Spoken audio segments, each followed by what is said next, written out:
Dunia ini terlalu kompleks hanya untuk disebut sebagai tempat hukuman. Pernahkah kalian merasa bahwa dunia ini terlalu kompleks hanya untuk disebut sebagai tempat hukuman?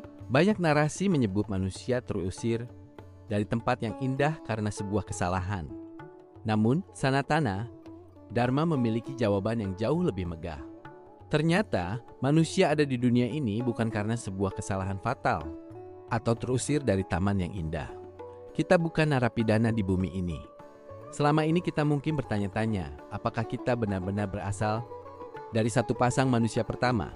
Ataukah kita adalah bagian dari sebuah simfoni kosmis raksasa yang sudah berulang miliaran kali? Dalam perspektif Hindu, sejarah manusia tidak memiliki awal yang linear, garis lurus, dan tidak akan berakhir begitu saja. Ini bukan tentang satu buah terlarang, melainkan tentang petualangan jiwa melalui dharma dan hukum sebab akibat karma. Hari ini kita akan melintasi waktu, menembus miliaran tahun untuk mengenal siapa nenek moyang kita yang sebenarnya Sang Manu. Om Swastiastu, selamat datang di perjalanan spiritual paling mendalam. Segalanya bermula dari Brahman, realitas absolut yang tak terpikirkan, tak berawal dan tak berakhir. Saat Brahman ingin mewujudkan dirinya, muncullah moderate Brahmanda atau telur kosmis. Berbeda dengan konsep penciptaan sekali jadi, dalam Hindu, alam semesta muncul dan lenyap seperti tarikan dan hembusan napas Tuhan. Penciptaan manusia bukanlah proses membuat patung lalu meniupkan nyawa, melainkan proses emanasi pancaran energi dari pikiran Sang Pencipta. Sendiri kita adalah bagian dari zat Tuhan yang sedang mengalami pengalaman menjadi manusia. Tahukah kalian dari mana kata manusia berasal? Dalam bahasa Sanskerta, manusia pertama disebut Manu, dari akar kata man yang berarti berpikir atau pikiran. Maka manusia berarti makhluk yang memiliki kemampuan untuk menimbang, berpikir, dan sadar. Manu diciptakan bersama pasangannya, Shatarupa. Dia yang memiliki 100 bentuk keindahan. Mereka bukan sekadar individu historis, tapi adalah proto-manusia cetak biru bagi kesadaran intelektual kita. Manu bertugas bukan hanya untuk beranak pinak, tapi menetapkan dharma, hukum moral yang menjaga agar dunia tidak hancur dalam kekacauan. Manurbhava Janaya Daivyam Janam. Jadilah manusia yang benar-benar manusia dan lahirkanlah keturunan yang memiliki sifat-sifat dewa atau ilahi. Rig Veda 10:53-6. Mari kita bicara tentang waktu. Hindu tidak melihat sejarah dalam ratusan, tapi dalam jutaan tahun yang disebut Catur Yuga. Bayangkan sebuah kursi dengan 4 kaki. Pada Satya Yuga, keempat kaki kursi itu utuh. Kebenaran, kesucian, kasih sayang, dan pengendalian diri. Manusia hidup dalam harmoni total, tanpa penyakit, dan berkomunikasi melalui pikiran.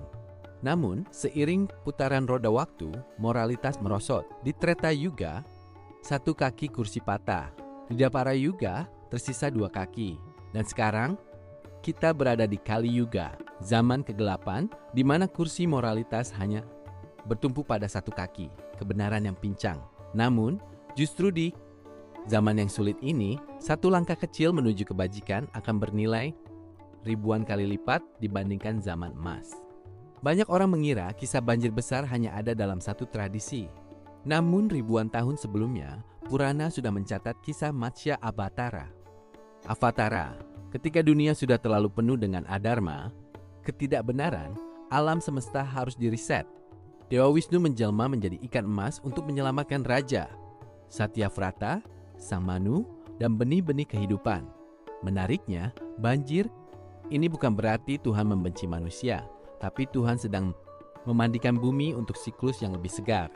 Manu kemudian mendarat di pegunungan Himalaya, dan dari sanalah kalian, saya, dan kita semua berasal. Kita adalah anak cucu Manu. Setelah peradaban dimulai kembali, Manu memberikan panduan hidup yang kita kenal sebagai Purushartha. Hindu tidak melarang kita menjadi kaya harta atau menikmati kesenangan duniawi, kama.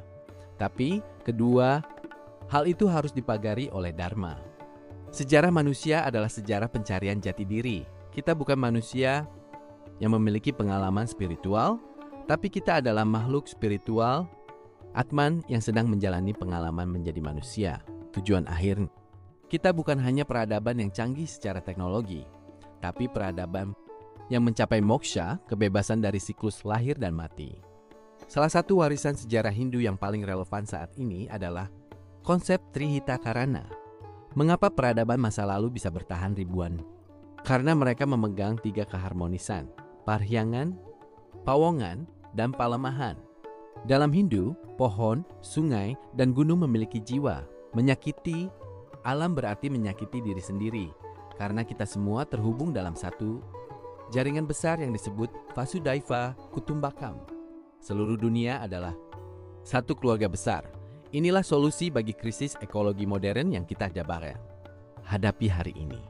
Perjalanan panjang dari Satya Yuga hingga Kali Yuga, dari Manu hingga diri kita saat ini hanyalah sebuah lila atau permainan suci Tuhan. Kita tidak pernah benar-benar terpisah darinya.